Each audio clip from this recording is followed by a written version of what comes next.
In the first part of our password management, we like to talk about password question more or less. As you remember, in version 8.0 we just implemented first time a very big feature around passwords. We remember password policies and how to assign them and so on. Additionally to that, we implemented password token, which allows, for example, support to generate a password token and just to send that password token to a person that was just not remembering the password anymore, and allows this person to sign in with that specific token to the password reset portal.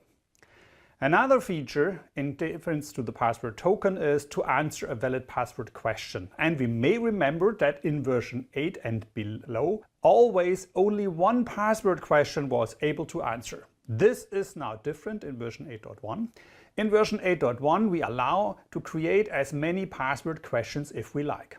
We will see in seconds two configuration parameters. One is query answer definitions, which define how many password questions you can define, and query answer request, which allows you to configure how many password questions have to be answered before you can sign in. With that, we are, I like to say, a little bit more modern or state-of-the-art in case of password questions. In addition to that feature, and maybe as well very helpful, exists the ability to invalidate user password questions. That means you can now define one-time password questions. Once they are answered, they are expired and you have to define some more to get logged in. Another feature as well implemented was that the amount of characters which could cover the password question was increased to 256 characters. Some other things was implemented as well. 4i principle for passcodes, for example. That means in the past we had only a passcode to be generated, for example, to support. Now we have the ability to create a passcode that is half part just generated by support, and then the other half part is just sent to the manager, and this manager can then pass it through to the user. Both together at the end, connected to each other, will then be the full token that will then help the user to sign in. With that, we have a 4i principle implemented just for the token, which means at the end one security step more. This feature is turned off by default. It's another configuration parameter, process code split, what we can just use. Last but not least, and something I cannot show you in the demo in a second, is the secure password extension. As you remember, if you just forget your password, you typically are not able to sign in anymore.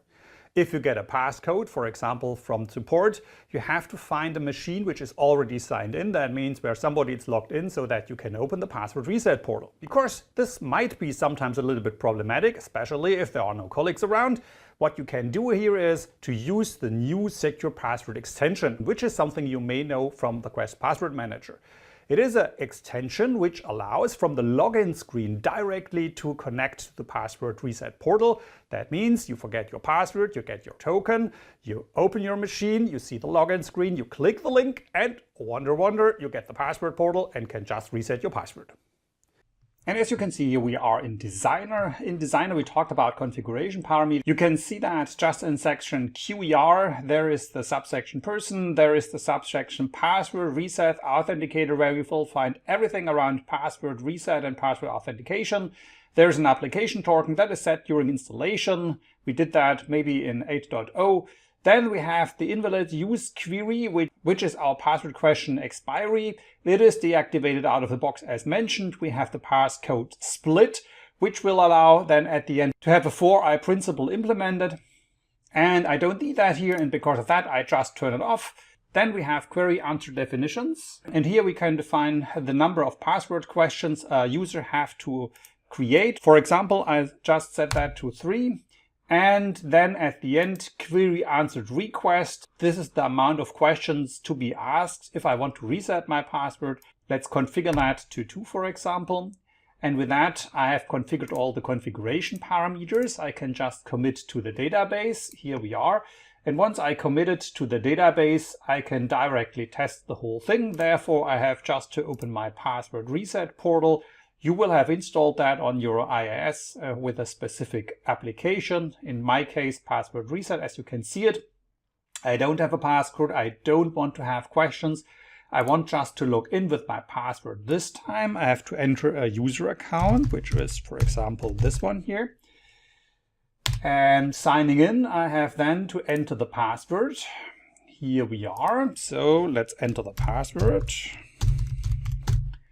And I have to add as well this wonderful captcha here.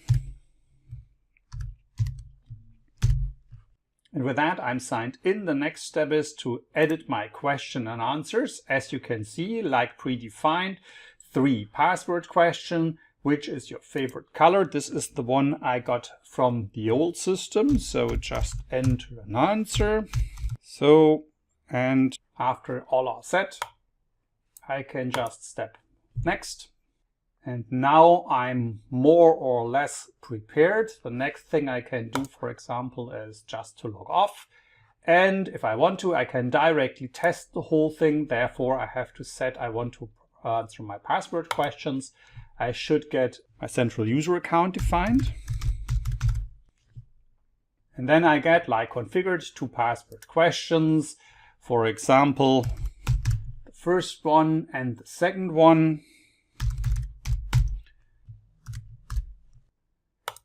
And as you can see, I'm logged in again, this time using my password questions. And this is what I can show you to the whole feature.